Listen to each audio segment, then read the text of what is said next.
What's up, gamers? How you doing? In this video, I'll be reviewing the brand new GRS Build-A-Cade.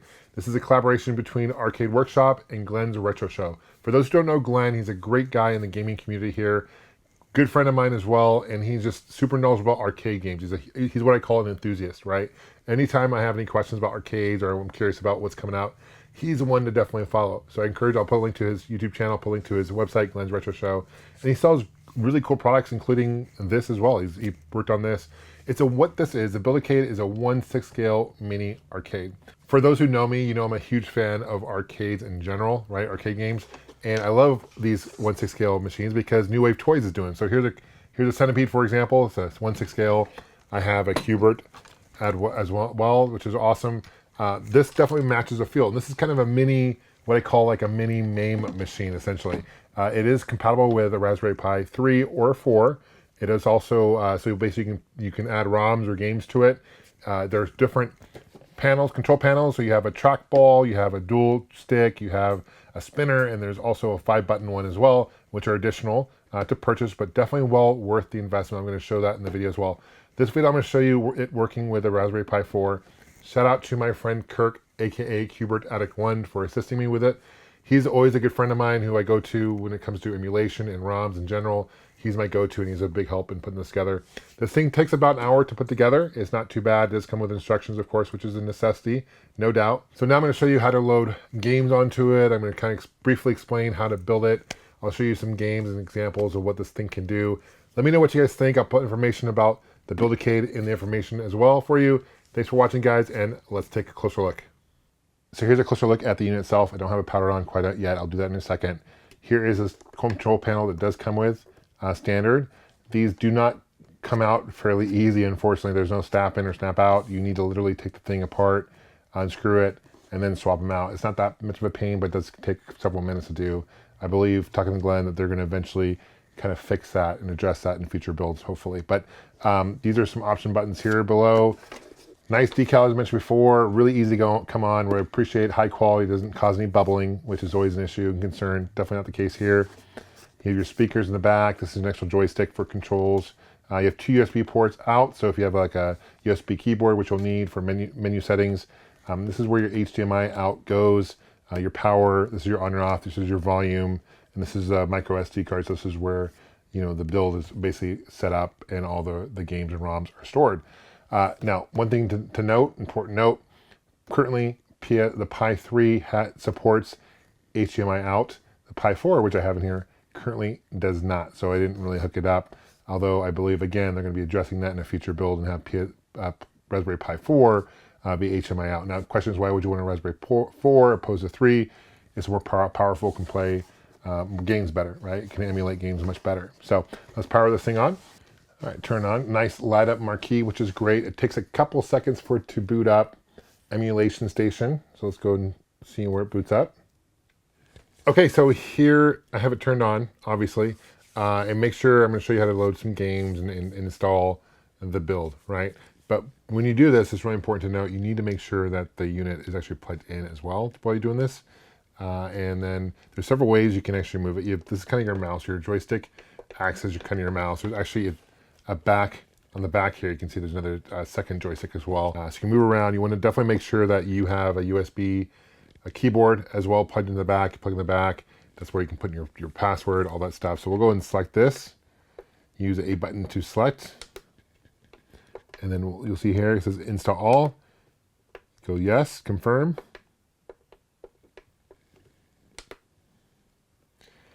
And it's automatically going to connect to the Wi-Fi. It's going to download the build, right? It's going to take a few minutes, so we'll see you soon. It's categorized by file type, so kind of last played, favorites. There's different panels that I showed you before. You can do, it's categorized by trackball, spinner, 3-button, 1-button, etc., which is nice. It doesn't come with any games except for one. I take that back. It does come with one game, but doesn't come with any more than that. Let's go to that. Classics. Adventures of Robbie Roto. I've never played this game. Probably can't see the very top of the screen. I apologize for the camera angle, but we'll click on it. This game, it reminds me, there's a volume. Let's turn the volume up.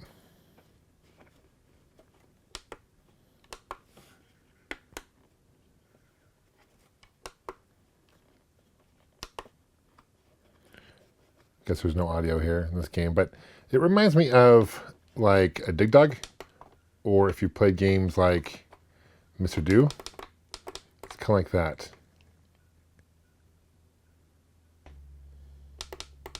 So this is included one game, but let me show you how to, there's two ways to really load ROMs. There's one way would be through USB stick to the back, or you can do it through your local network. Okay, before I show you any games, I want to show you kind of how to set up where you can load the game ROMs into the unit using your local Wi-Fi internet, right, to your local connection, using the IP address for the unit itself. So basically what you want to do, go to options, select options, hit the A action button, go down to Raspberry config, hit the A action button,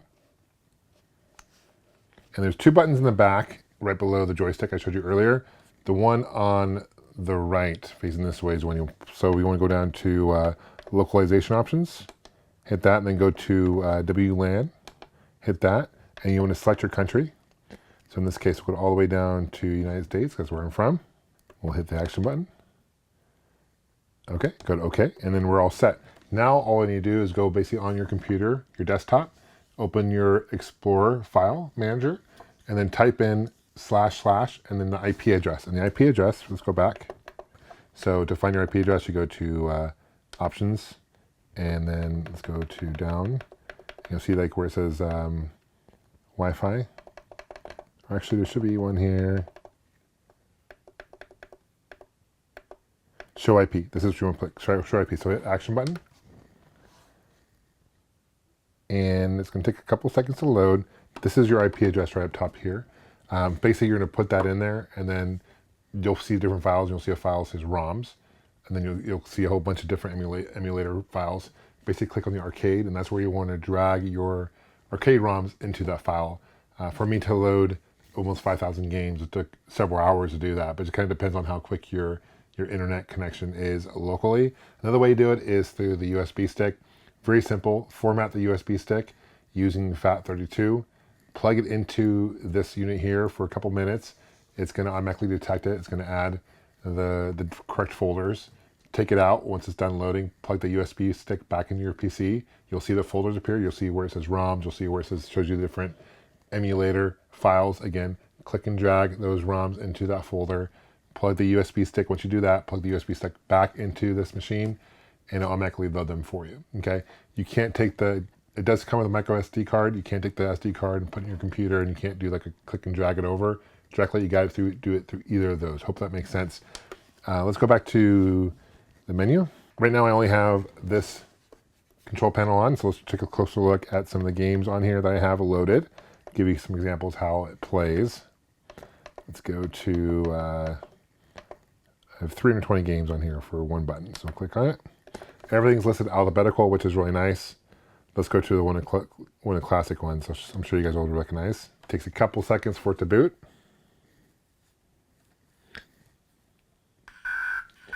There it is right there. Beautiful. Add credits by pushing this right here. And hit the one player two button. We'll do one player.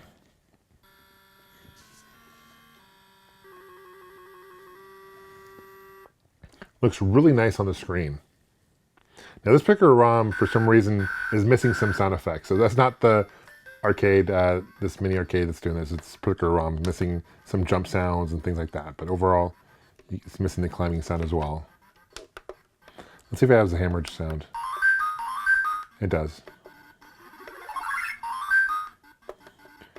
Okay, plays really nice. Now to exit, you hold both these at the same time.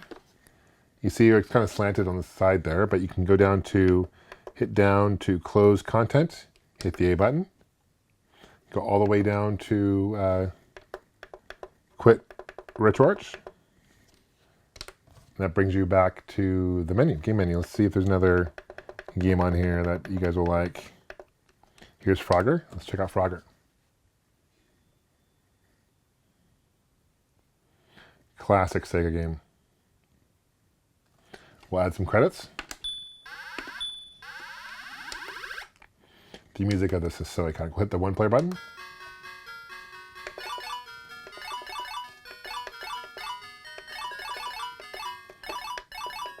My kids have been playing Crossy Road. I'm playing through my computer, my camera here, but I don't know if you've played the game Crossy Road on the phone. My kids love it. I'm like, that's total ripoff of Frogger, because this is the original, in my opinion. I still have it, so that's pretty awesome. We'll go escape. You can also save states. You can do a bunch of different options here as well. On screen over, like you can add scan lines, things like that as well. But we'll go and close content. We'll quit RetroArch, go back to the menu. Let's take a closer look at the control panel multi-pack, show you different options. I'll show you how to install them. I'll show you kind of different games, use them as well. Okay, thanks. Okay, we'll take a closer look. This just comes off fairly easy, right? So you have one with the trackball, you have a spinner one with the steering wheel, which is awesome. You have a 5-button one, 3 action buttons, and 1 2-player. You have a dual joystick, so that's cool. You can play like Robotron and Smash TV and games like that. So let's go and take them out of the box, show you a closer look. First one we're going to take a look at is the spinner one, because I've been really excited about this. There's some great games like Tempest. You can play with a spinner. Racing games as well with a driving wheel, spinner wheel. Let's open this up. Okay, here is the steering wheel, which is awesome. Also comes with a mini hex key, which is, I guess, you'll need to install. And let's take a closer look. Pop this out. Here are the different controls that you'll need. And of course the setup, which is cool. So it's got the USB as well. So let's go and plug this thing in and see how it works. Show you how it loads and how you load it in. So this is what you do to replace the control panels. You'll need one of these micro or mini Phillips screwdrivers. There's 6 screws here, so we'll go and finish the last 2 here and take them out. Take out the back.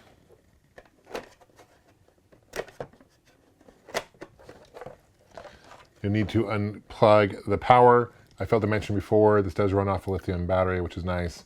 So we'll unplug the power, the audio, all the connections, USB cable here. There's some data strips here that you'll need to deconnect.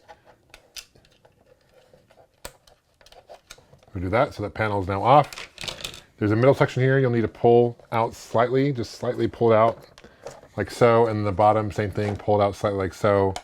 And then now, basically you're gonna spread this open here, the front, the panel pops off like so.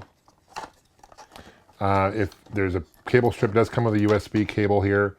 Pop up the power, the data cable here, replace it with a new one, slide that one back in like so, make sure it's all lined up, of course. Make sure the plastic here doesn't fall down. Make sure the front here doesn't come off. Squeeze it together like there. Oh, okay, now it seems like it's kind of all snapped in together. There you go. Now what we're going to do is push the middle part in, snap it into place, lock into place, and the same with the bottom. And then screw it on up, power it on, and let's take a closer look at some of the games using the spinner ball. This is a spinner ball. I really like how it spins, really nice. Spins forever, which is great. It's got a really nice smooth to it. Let's go and connect all the ribbons and the power, the audio, all that good stuff. Screw it back on, go from there. This game is classic. It was ported to the Nintendo Entertainment System as well, the NES. Added credit. +1 player.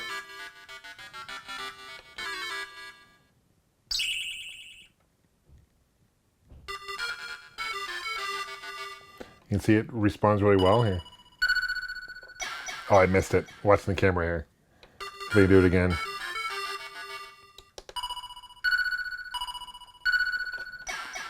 I'm doing terrible, but trust me, I'm bad, but the controls do work. There we go. Let's exit the game. Using the back controller here. Close content. It plays great. Look at that. The wheels keep spinning and spinning. That's awesome. It feels really good. All right, we're going to pause, check out the steering wheel here in a second. Let's take this back. We got a steering wheel here. Let's plug it in, take it out of the bag. Steering wheel just pops right on top. So it pops just on top, which is cool. So let's go ahead and take a look at a racing game. Let's do Outrun. It's a classic one. Let's add some credits.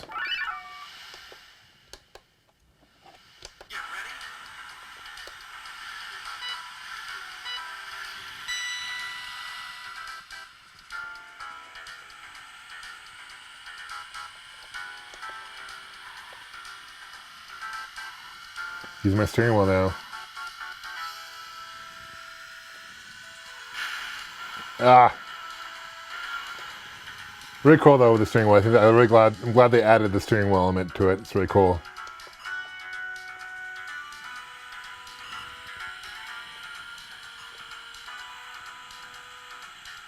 There's no gas pedal. The gas pedal would be the button, the extra button here. That's pretty awesome. Real quick, here's a trackball. I want to show you how easy it is to put on these decals. They just peel off here. All you have to do is just line it up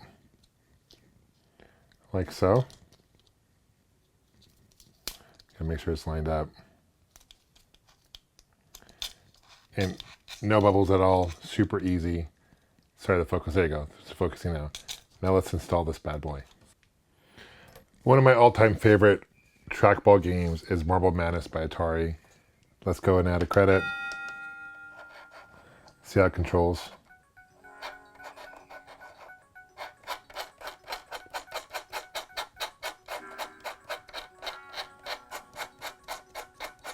Ah.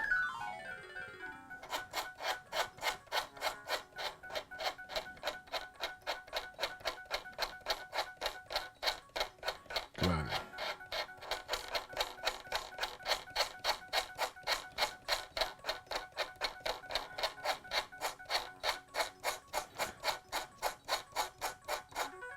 There you go. It's a little slow, but actually it's to the benefit of this game because this game is really hard. Let's see what happens here.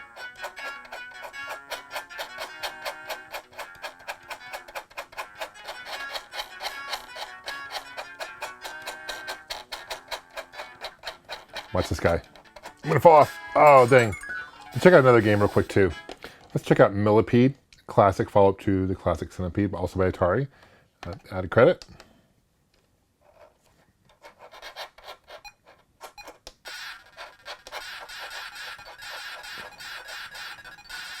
Yeah, so this plays much more fast as far as trackball. Marble Madness was a little slow, but this one feels better.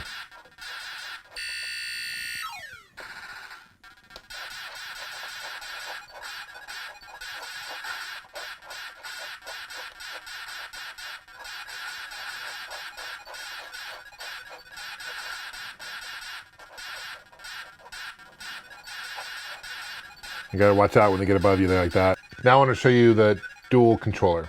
Okay, let's take a closer look. Now I've got the dual joysticks connected, right? So now I can use these instead of the back control panel. We'll go to the games available, 29 available currently. Let's check out some games here. What should we check out? This is max volume, by the way, that I have on the unit.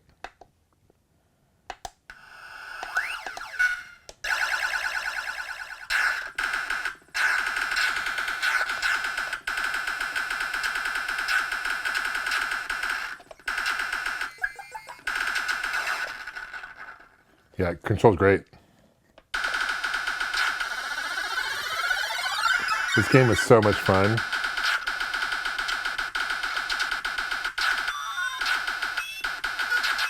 Especially the two joysticks. Such a fun game. Let's exit. I'm going to turn down a little bit because it's kind of loud.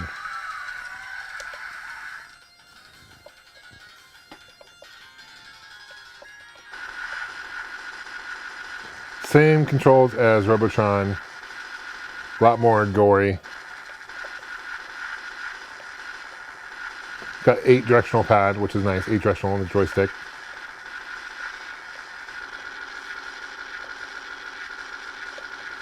Such a fun game. If you haven't played this game in the arcade, I believe there's a port for the NES as well as Super Nintendo and Genesis.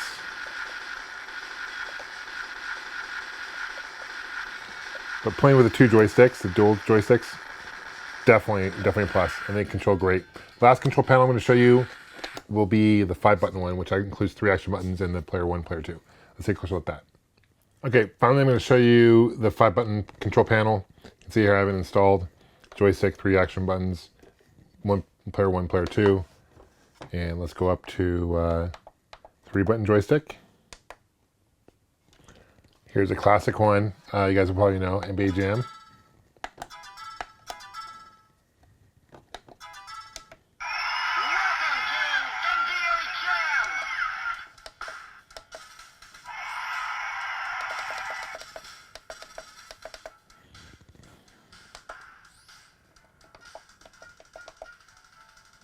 Gotta go with my Sonics.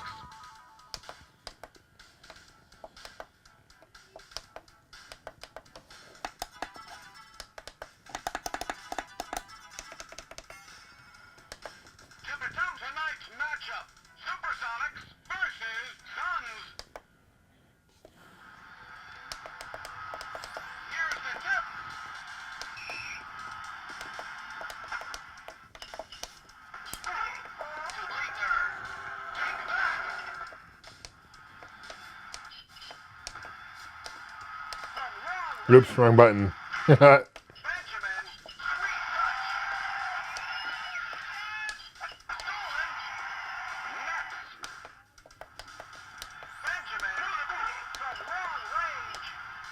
Oops, push the wrong button again. This is a game I want to show you because I think it's relevant, and it's by Capcom. It's a classic Capcom game. It's kind of overlooked, and it's called Willow.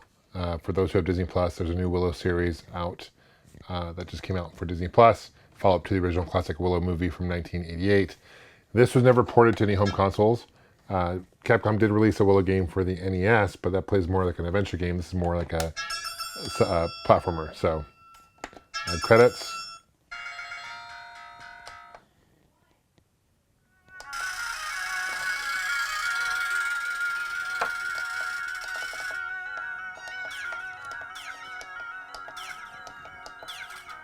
Classic Capcom look.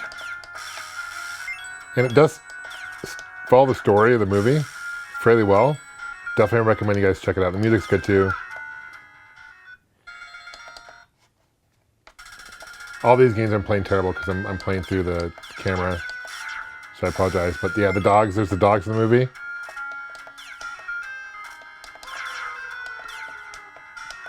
How you open that? I forget.